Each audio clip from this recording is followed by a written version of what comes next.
आज का हमारा सेक्शन है वो बहुत ही बेस्ट होने वाला है, क्योंकि मैं आपके लिए लेकर आया हूँ 25 ऐसे क्वेश्चन जो कि मतलब फोर्थ ग्रेड के अंदर पूछे ही पूछे जाएंगे। ठीक है, मतलब ये नहीं तो इनसे रिलेटेड है ना, जो भी चीजें हैं वो जरूर पूछी जाएगी। मतलब एक दो क्वेश्चन ऐसे होते हैं जो आ भी जाते हैं, तो आप एक बार अपना टेस्ट है वो जरूर लगा कर देखें। ठीक है, सबसे पहले देखिए हिंदी और जियोग्राफी होगा, हिस्ट्री होगा। ठीक है, इन तीनों के मिलाकर मैं आपके लिए क्वेश्चन लेकर आया हूँ। तो सबसे जो हमारा पहला है ना, देखिए ये जो क्वेश्चन लगाने हैं ना बहुत जरूरी होते हैं, चाहे आप कहीं से भी लगाएं, चाहे आपकी कोई सी भी क्लास हो, चाहे आपके कोई भी सर हो फेवरेट, ठीक है, आप उनसे लगा सकते हैं। लेकिन ये आपके लिए है ना, इससे आपको पता चलता है कि हमारा जो मतलब है, हमने जो चीजें पढ़ी है ना वो हमारी कितनी याद है और कितनी याद नहीं है। ठीक है, हमारे कितने नंबर बन रहे हैं। तो एक बार आप देखना कि आपके 25 में से कितने बन रहे हैं, और कमेंट में एक बार जरूर बताना कि इतने आए हैं। तो सबसे पहला क्वेश्चन देखिए हमारा, कि निम्न में से बसंत का पर्यायवाची शब्द नहीं है। अब देखिए जो हमारा बसंत है ना, बसंत, उसका क्या है, पर्यायवाची शब्द नहीं है। पर्यायवाची देखिए कौन सा नहीं है पर्यायवाची। यहाँ पर देखिए ऋतुराज, क्या ऋतुराज मतलब ऋतु आ रहा है, यानी बसंत का है ये। ठीक है, अब देखिए सुमन हो गया हमारा, एक हो गया मधुकाल, एक हो गया मधु ऋतु। तो अब इसको एक बार आप ध्यान से देखिए क्वेश्चन को, क्या आ सकता है इसके अंदर। अब इसका जो हमारा राइट आंसर होगा, ठीक है, हमारा जो राइट आंसर होगा ना वो क्या होगा, वो होगा हमारा सुमन। ठीक है, हमारा इसका बी हो जाएगा सुमन, ये आपको ध्यान में रखना है। ठीक है, अब देखिए निम्न में से अशुद्ध शब्द है। ठीक है, अब देखिए आपके सामने आ गया कि अशुद्ध शब्द है। अशुद्ध का मतलब वो शब्द गलत मिलेगा आपको, कुछ ना कुछ उसके अंदर है ना, मतलब गलत मिलेगा आपको। जो भी आपको यहाँ पर चार जो ऑप्शन दिख रहे हैं उनमें से एक शब्द है वो गलत है, तो वो कौन सा है। शुद्ध शब्द देखिए और अशुद्ध शब्द देखिए इसके अंदर।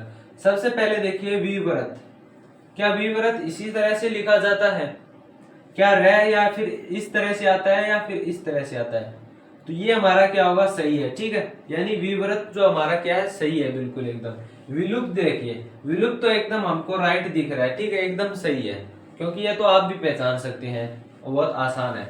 अब देखिए व्यक्ति, व्यक्ति भी आपको पता है व्यक्ति इसी तरह से लिखा जाता है। ठीक है, यहाँ पर देखिए विकृत हो गया।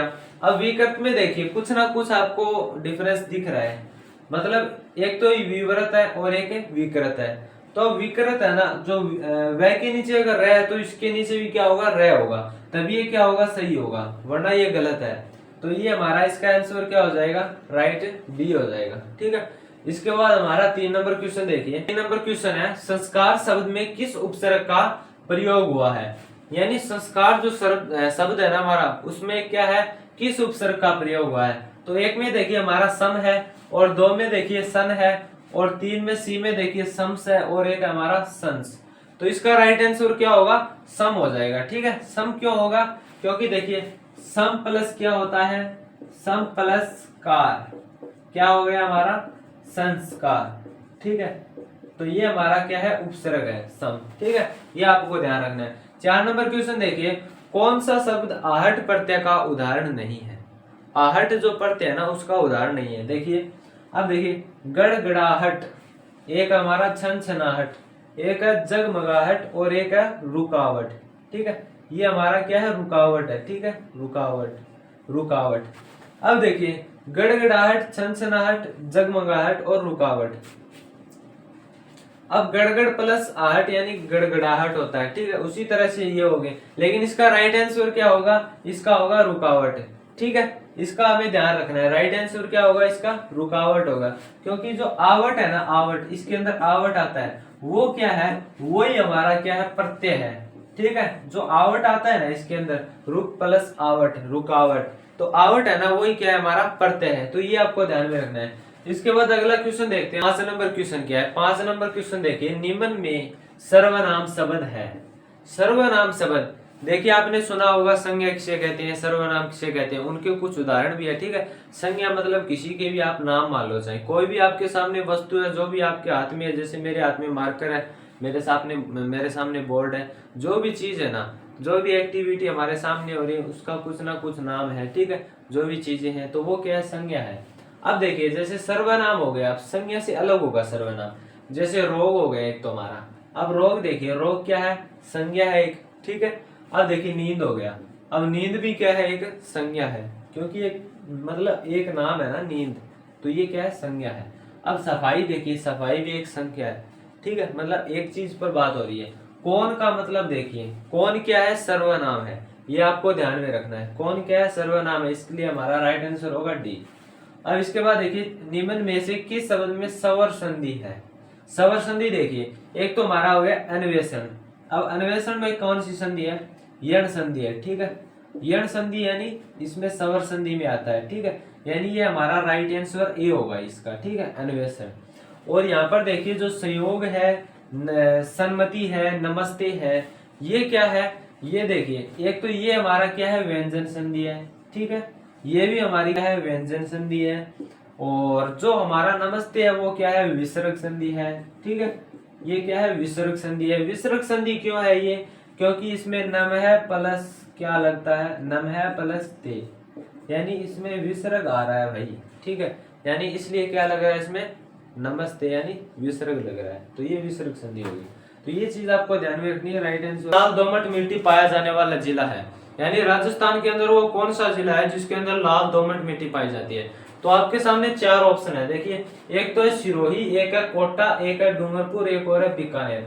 अब चारों में से हमारा राइट आंसर क्या होगा, डूंगरपुर होगा, क्योंकि यहाँ पर क्या है, लाल दोमट मिट्टी पाई जाती है। इसके अलावा आपको दो और है वो भी ध्यान में रखने हैं, एक तो है सलूम्बर, ठीक है, एक सलूम्बर हो गया और एक हो गया उदयपुर, ये भी आपको क्या है, ध्यान में रखने हैं, ठीक है। यहाँ पर भी क्या है, लाल दोमट मिट्टी पाई जाती है। अब इसके बाद देखिए, कैला देवी का विश्व प्रसिद्ध मंदिर राजस्थान के कौन से जिले में स्थित है, ठीक है। अब कैला देवी का विश्व प्रसिद्ध मंदिर है ना, वो राजस्थान के कौन से जिले में स्थित है। यहाँ पर देखिए चार ऑप्शन आपके पास, सवाई माधोपुर हो गया, करौली हो गया, अलवर हो गया और भरतपुर हो गया। यानी देखिए हमारा राइट आंसर है वो क्या होगा, करौली होगा। यानी करौली के अंदर क्या है, कैला देवी का विश्व प्रसिद्ध मंदिर है। और करौली के जो बाहर है ना, बाहर 25 किलोमीटर, यानी 25 किलोमीटर बाहर क्या है, कैला देवी का मंदिर है, त्रिकुट की पहाड़ियां पर, ठीक है, त्रिकुट की पहाड़ियों पर माना जाता है, वहां पर है, ठीक है, ये आपको ध्यान में रखना है। अब इसके बाद हम आगे चलते हैं, ठीक है, क्योंकि मंदिरों से रिलेटेड क्वेश्चन है ना आते ही आते हैं। जो भी प्रसिद्ध मंदिर है ना उनको आप ध्यान में रख लेना, उनका रिवीजन कर लेना एक बार। तो चलो अब आगे बढ़ते हैं। हमारा 9 नंबर क्वेश्चन क्या कह रहा है, देखिए, कोई नदी, यानी कौन सी नदी मर्त नदी के नाम से जानी जाती है, यानी वो कौन सी नदी है जिसे हम क्या कहते हैं, मर्त नदी के नाम से जानते हैं, ठीक है। तो वो नदी आपको बतानी है। सबसे पहले देखिए आपके पास चार ऑप्शन है, आपके पास 2 सेकंड या 3 सेकंड का समय है, जल्दी से आंसर बताएं, जल्दी से जल्दी बताएं, ताकि है ना आपको पता चल सके कि हमारे 25 में से 25 आ रहे हैं या नहीं आ रहे हैं, ठीक है। तो वो कौन सी नदी है, ठीक है, जो हमारे क्या है, मर्त नदी के नाम से जानी जाती है। तो जल्दी से जल्दी बताएं कि वो कौन सी नदी है जो मर्त नदी के नाम से जानी जाती है। देखिए यहाँ पर जो सबसे पहला हमारा क्वेश्चन है ना, इसका राइट आंसर क्या होगा, जल्दी से बता दें मुझे। यहाँ पर देखिए, जो हमारी मर्त नदी है ना वो किस नाम से जानी जाती है, वो जानी जाती है हमारी घग्गर नदी, ठीक है। जो हमारी घग्गर नदी है ना वो किस नाम से जानी जाती है, मर्त नदी के नाम से जानी जाती है, ठीक है, ये आपको ध्यान में रखना है। क्वेश्चन इसी तरह से पूछे जाएंगे आपसे। अब देखिए, राजस्थान के पश्चिम की अंतर्राष्ट्रीय सीमा कहलाती है, तो क्या कहलाती है, राजस्थान की जो हमारी पश्चिम की अंतर्राष्ट्रीय सीमा है वो क्या कहलाती है। एक तो देखिए मैकमोहन रेखा, या फिर कर्क रेखा, या फिर रेड क्लिफ, और एक है हमारा कोई भी नहीं। तो इन तीनों में से आपको ऑप्शन जल्दी से बताना है, आपके पास 2 सेकंड का समय है, जल्दी से जल्दी बताएं मुझे।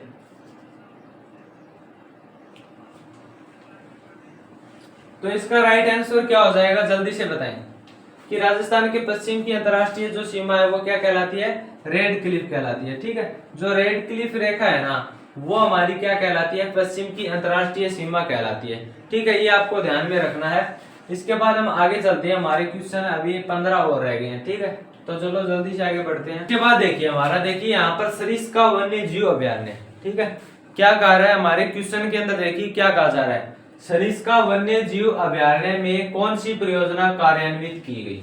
यानी जो हमारी सरिस्का है ना, सरिस्का वन्य जीव अभ्यारण्य में कौन सी परियोजना है वो कार्यान्वित की गई, एक तो देखिए हाथी गुफा है, एक है घड़ियाल परियोजना है, एक है शेर परियोजना है, एक है बाघ परियोजना। अब यहाँ पर देखिए, अब चारों में से हमारा राइट आंसर क्या होगा? बाघ परियोजना। ठीक है, बाघ परियोजना क्या होगा? ये जो हमारी सरिस्का वन्य जीव अभयारण्य में कार्यान्वित की गई थी। अब देखिए राजस्थान की किस बोली पर मराठा भाषा का प्रभाव है? अब जो मराठा भाषा है ना, उसका प्रभाव हमारे राजस्थान की कौन सी बोली पर है? मारवाड़ी या फिर ढूंढाड़ी या मेवाड़ी या फिर मालवी। तो इसका राइट आंसर क्या होगा? देखिए, जो राजस्थान की हमारी जो मराठा भाषा का प्रभाव है वो किस पर है?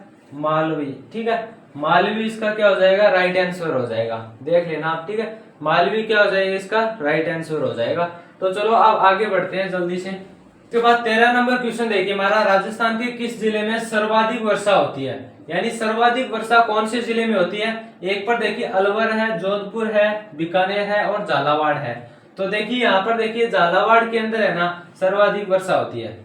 ठीक है, जो हमारा झालावाड़ जिला है ना वहां पर क्या है? राजस्थान में सर्वाधिक वर्षा होती है। अब 14 नंबर क्वेश्चन देखिए, राजस्थान के किस जिले में राष्ट्रीय जीवाश्म उद्यान स्थित है? राष्ट्रीय जो जीवाश्म उद्यान है ना वो कौन से जिले में स्थित है?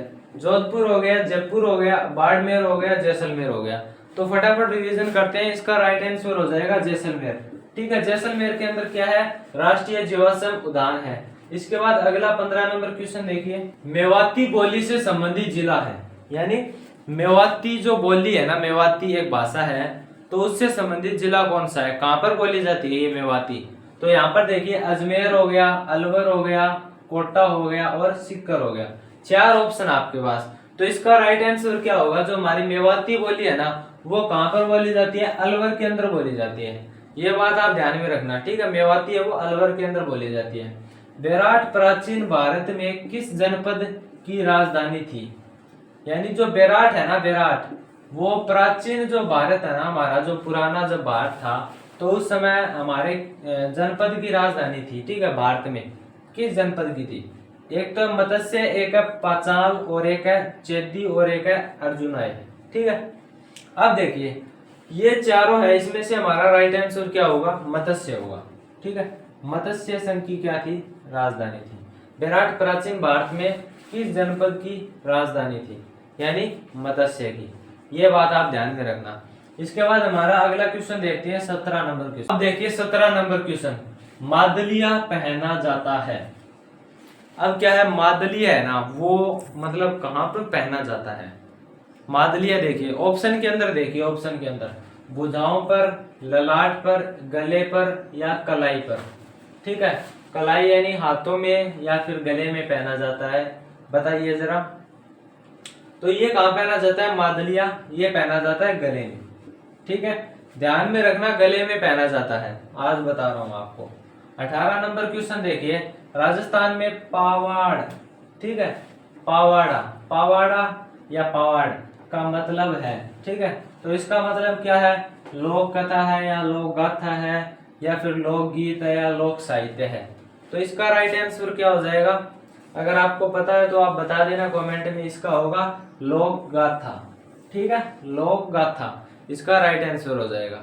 इसके अलावा मैंने जियोग्राफी की जो क्लासेस है ना हमारी, ठीक है, फुल चैप्टर के साथ शॉर्ट नोट्स के साथ, वो मैंने चैनल पर डाल रखी है, तो वो भी एक बार आप जरूर देख लेना। ठीक है, तो ये आपको ध्यान में रखना है। इसके बाद हम चलते हैं 19 नंबर क्वेश्चन। अब इसके बाद 19 नंबर क्वेश्चन देखिए हमारा, जो हमारा राणा है ना, राणा प्रताप सागर सिंचाई परियोजना किस नदी पर स्थित है? यानी जो हमारी राणा है ना, राणा प्रताप सागर सिंचाई परियोजना वो किस नदी पर स्थित है? ठीक है, ये आपको ध्यान में रखना है। एक तो बनास, चंबल या फिर माही या फिर बाणगंगा। तो इसका राइट आंसर क्या होगा? देखिए इसका जो राइट आंसर है वो होगा चंबल। ठीक है, यानी जो चंबल नदी है ना उस पर क्या है? हमारा राणा प्रताप सागर सिंचाई परियोजना है वो स्थित है। ठीक है, अब देखिए 20 नंबर क्वेश्चन है हमारा, राजस्थान में सर्वाधिक वन क्षेत्रफल वाला जिला है। यानी राजस्थान में सर्वाधिक वन कहां पर पाए जाते हैं? अब देखिए ऑप्शन है अलवर, उदयपुर, प्रतापगढ़ और बारा। ठीक है, यानी उदयपुर हो गया हमारा, बारा हो गया, प्रतापगढ़ हो गया, अलवर हो गया।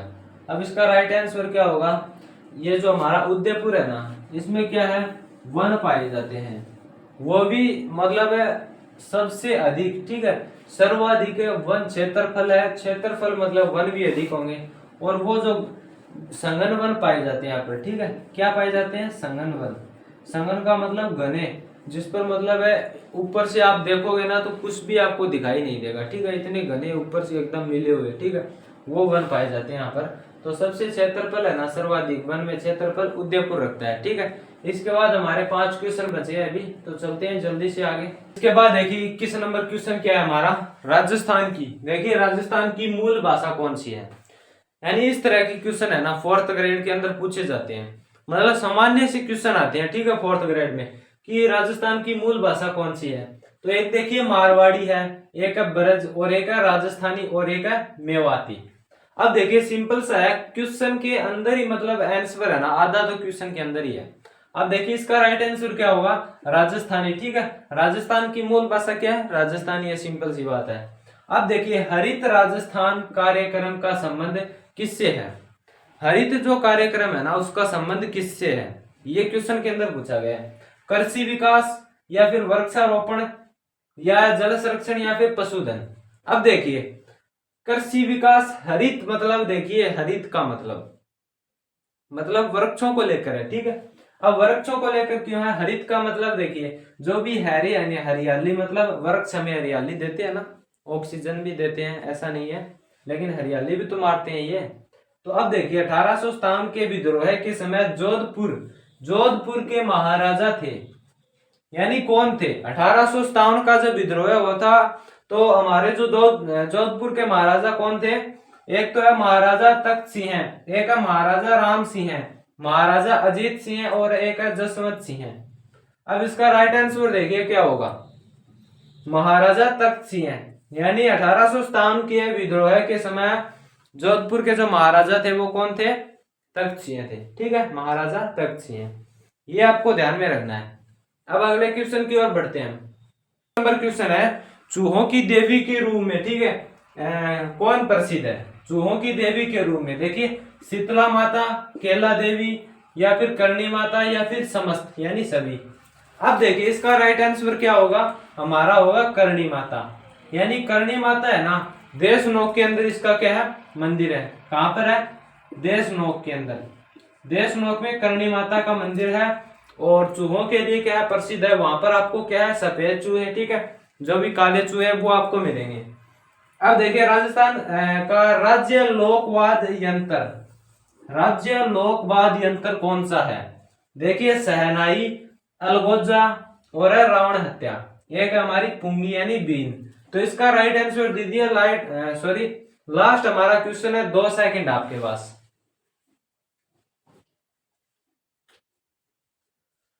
देखिए हमारा इसका राइट आंसर क्या होगा, इसका होगा हमारा अलगोजा, ठीक है, इसका राइट आंसर क्या होगा, अलगोजा हो जाएगा। यानी हमारा जो राजस्थान राज्य का लोकवाद यंत्र है ना वो है अलगोजा।